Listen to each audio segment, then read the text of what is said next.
Hello everyone, and I'm super happy to have with me a very, very dear student, Dr.Debjyoti Dhar, and he's a proud Damsonian, and he's achieved rank 5 All India in JIPMER, which is awesome. And he's also secured a NIMHANS DM Neuro rank 2, which is super awesome. So heartiest congratulations, Deb, and these are like wonderful ranks, something like dream for most of us. So how do you feel? Well, it's an incredible feeling right now. Where, to be very honest, the feeling is just like I'm right now speechless right now, because to have worked hard for almost 2-3 years and finally achieve what I had dreamed, it's like incredible. It's like a feeling of top of the world. I am sure it is, and there is all reasons for you to feel that way.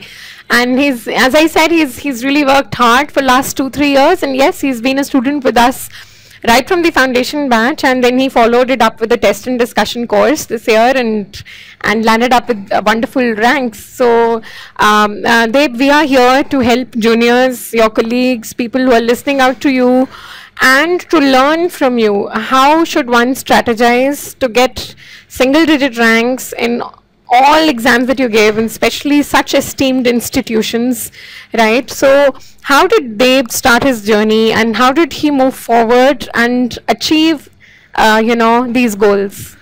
Okay, first of all, I always wanted to make something happen during my entrance exam. I always had the belief that I can do it. So with that vision and mission, I joined the foundation course in 2014, and I just kept things simple. And it's you were like a pre-final year student there? Yes, ma'am. So I just kept things simple. It's like going to classes, taking notes regularly, and then reading it, revising it, and you have to manage it with the class. I just managed it with alongside my MBBS exams and all, and gradually things started to become better. I began to improve in my tests also. Wonderful. So next and okay, I'm going to keep just stopping you in between. So I want to know that when you you said it was so simple, because you started early and you were just with the flow, and you were going to classes and reading, and were they passively also helping you in your professional exams? Definitely it helps a lot. It helps a lot. The notes are really concrete. Each and every subject you say, the notes are concrete, and it's not like anything out of MBBS. It's MBBS after all, yes. And they do help in professional exams as well. So it's about going with the flow, going with the tempo, and giving tests. At that time, initially things will not be so pretty. Yeah. Okay, and but things will keep on improving. Yeah. That's So then next I joined test and discussion, and that's when I felt that that's the most important part, because test and discussion, T&D is not just discussion. It's first test, then discussion. Right. So often what I used to see in the exam in the classroom was during the test time the hall is only 1/3 full, and when the discussion starts it's entirely full. And you wouldn't believe, Deb, to the rankers that I've been talking about, I especially asked them this point, that how important do you think is giving the test? Because if you feel you're just going to come, listen to the discussion and find that, oh, I know this also, I know that also, and I can do it, and then you really don't realize where you stand. So please go ahead. So this is where this is where the test comes into play. That it's a test after all, and so you need to give your very best. So you get a good 6-7 days time before every test. So what I used to do was I revised the entire regular notes. Okay. And also re-revise the highlighted areas, and then gave the SWTS in the app Online. or yes, Wow. So you used to online. give them before the Yes. test as well. I used to give the SWTS before that, and even if time permitted, I used to check the last year's SWTS as well. Wow. So Okay. now it's you are giving a test after all, so you need to be like that in that mindset for each and every test you give. No So matter how small I'm it sorry is. to interrupt you, but if I believe, then your approach was that every test is like a real exam. Yes, yeah, that's the main thing. Every test is like a real exam, and that's how you need to deal with it. So after all preparations, when you give the test, and you automatically after with the discussion which comes, you gain a lot of confidence, and Yes. when ranks begin to come in such little in every test, you improve as a whole.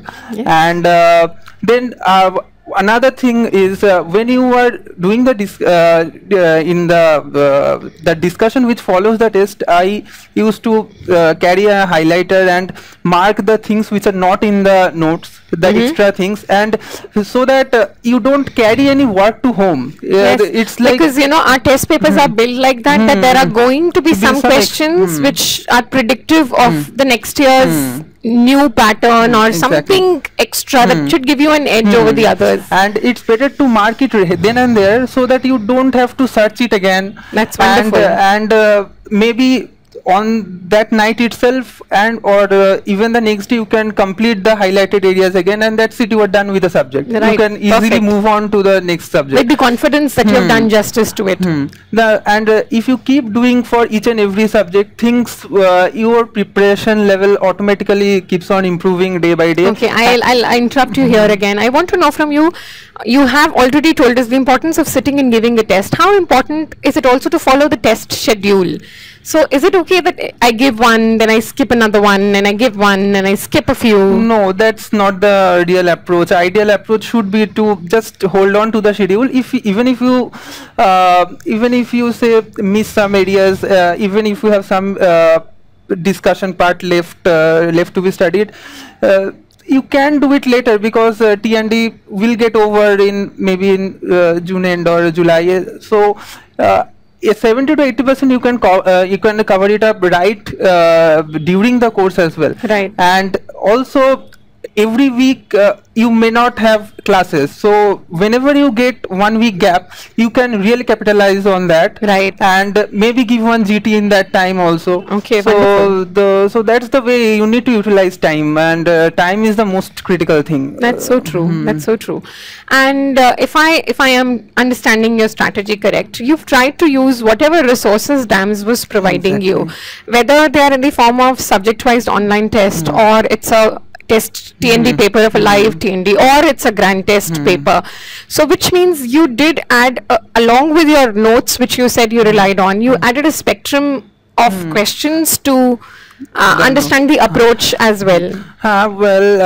It's not always possible to add the club updates to the notes. That's become really troublesome. But what I used to do was save it in a place. I used to use an app called Evernote, and that really helped. I had all the 19 subjects folders, and I used to save it up. But then all these things, little things do matter. When you have it in phone, you can actually flip through while you were traveling, and also in between your duties. That does help a lot. You won't realize their importance immediately, but suddenly you will realize one day. Yeah, because all he's very correctly saying, and that the little things you do add up to make a big good rank. Yes. And Debjyoti, I want to know from you, Bacha, that when you talk about grand test again, tell me, I do believe that yes, giving grand test is very important, but I also believe that analyzing the paper is very important, to know your weak zones, to understand what are the teachers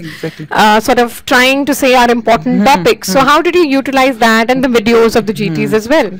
Okay, so there is no point giving a test if you don't analyze, because you won't move anywhere then. Yes. So what I used to do was I used to prefix a date for GT, and it's I used to prefix a date, and I used to give GT. There are two ways to give a GT. Either you give it in the most non-productive session of your study, like 2 o'clock to 4 o'clock I used to often give. That's a very boring sort of time, and you really can't study much in that. Right. And So that might time. as well give a test in that time. Better to give a test. Or there is another way, is giving it very early in the morning. Okay. So if you give a test very early in the morning, what it does is by 9:30 you can, if you have already completed the test by then, you have the entire day to see all the videos. Yeah. And and you know, people would say that they take a time, but do you think they're worth the time? Definitely. Even if you start analyzing the PDF, that will take more time than the videos. Yes. That's I have tried both the ways. Yeah. And I realized that reading the PDF entirely, in the PDF the problem is it's not sorted which question you have answered wrong and which you have answered right. So so it takes even more time, and you end up losing your entire enthusiasm when you are say 150 questions, but you need to do 300. That's right. So the videos help a lot. It covers the lateral topics, and I think the video also, if you agree with me, teach you how to approach the question. Exactly. Because a lot of times, you know, when we as students approach a question, we might still land up at the right answer, but our approach was wrong. And eventually in the exam, we have to learn. Confused. Yes. That's the importance of analyzing the paper. Wonderful. And Deb, also, because you've given the exams and you've given the central ones and you've done so well, people would want to know, what was your strategy close to the exam? Okay. My strategy was once again very, very simple. So like 20 days before exam, my entire strategy was finish all the 19 subjects. I mean the highlighted areas. So that's very important. You can't do from page 1 to page nth. Obviously, it's impossible to do that. And then the number of mocks you have given before will give you a fair idea of your weak areas, the areas you know you need to read it before. And you know what he's been saying? He's been saying you identify these by giving tests and keep marking them in your notes so that you know what to revise close to the exam. Exactly. And even if you don't manage to get time to mark, you automatically you develop that sense. You develop the skill to identify what you're doing wrong. You develop the things you need to revise last minute, and that helps a lot. Okay, I'll just split it up a little more. Close to the exams, your strategy was more of revision of the notes and your weak zones, or questions? Notes only, because questions you have done before. You have given the GTs by that time. You have given the mock semi-finals and so many exams. So it's better to go for the notes only. It's better to read the high-yielding stuff and be more lucky, because you know, when you read these things and you go for an exam and you come back and tell your friends, you know, what you read, the things, 3-4 of them directly came, and you know, your friends are immediately going, oh, you are lucky. But let me tell you, that's things not being lucky. That's just knowing what to do before the exam. Over the period of time, I'd like to add something, that when you give more and more exams, you realize that it's like more of a subcortical thing rather than a cortical thing, because more exams you give, more you will realize that answers are coming from the subcortex rather than the cortex itself. And in fact, that's how the training should be. They have to come to you naturally, and not by overthinking. And when you realize that that is the level you have reached, when you are really not really thinking so much for an because you know, overthinking often leads to incorrect answers. Exactly. So that's when things will go better. That's great. And finally, the strategy during the paper. Strategy during the paper, well, it depends on the type of exam. Okay. So every exam has its own unique way. Like, for example, I am in a better place to talk about JIPMER. So and NIMHANS. So for JIPMER, the strategy is a bit different. It's a very unique exam. It's the toughest exam of all the instances. They ask unique things. They ask weird, and it's no doubt it's the toughest of all. Yeah. So strategy for JIPMER is well, I kept it very simple. I made sure that if I could rule out two options, I will have to mark. Now that's a strategy even for NEET. That's a strategy for any exam. If whether you even if it has a negative marking, it's if you rule out two options, you have to mark. But in JIPMER, you need to go that one level high. Like even if I ruled out one option, I marked. You marked it, right. Because this was my third attempt in JIPMER, and I have analyzed the results. They give a beautiful result, or they give a detailed thing. So I have analyzed the results for like in May, November as well. Yeah. So there I realized that even the topper doesn't know 100 questions. So that's what I wanted to exactly come to. That there are going to be some unique questions, right? Unique really in the sense because they're just like one line somewhere in the textbook. Exactly. Do you really need to worry or bother about them? Do you think they make a difference in your rank? Because you've secured a rank 5 and I'm sure there are going to be questions which even you didn't know. Obviously not. Right? So, okay. So that's what I am telling. And students get very troubled by it the moment they see it in the paper. So, but main thing is even the like I was saying, even the topper doesn't know 100 questions. In May 17, the topper got 150 correct. In November, topper got 165 correct. And this year, the topper although got 156 correct, the second highest was something 130, 135 and all. So it's like more than 100 questions is unknown to everybody. Yeah. So there is no point thinking about that. But so it makes a difference is how many average things you know. Exactly. Because that's what the fight is about. Exactly. And then it's a lot about experience also, and over a course of time, when you have given so many exams and you were experienced enough, you develop that gut feeling that, well, this is the answer. You have to go with it. I will have to bang on. Yes, because every second question will be a bouncer to you. Yeah. So you will just need to go with your instincts and go with the instincts, and you must get the repeats correct also. Yes, so there will be repeats. You need to get those repeats correct. You need to, if you have a basic knowledge and with the experience matters a lot. And also JIPMER is a bit it's a bit above level exam, so there comes the importance of club updates, those extra edge things like club updates. Like there are certain things which are very, very important, like say tumor genetics, which is covered so very well in the club by Diksha ma'am.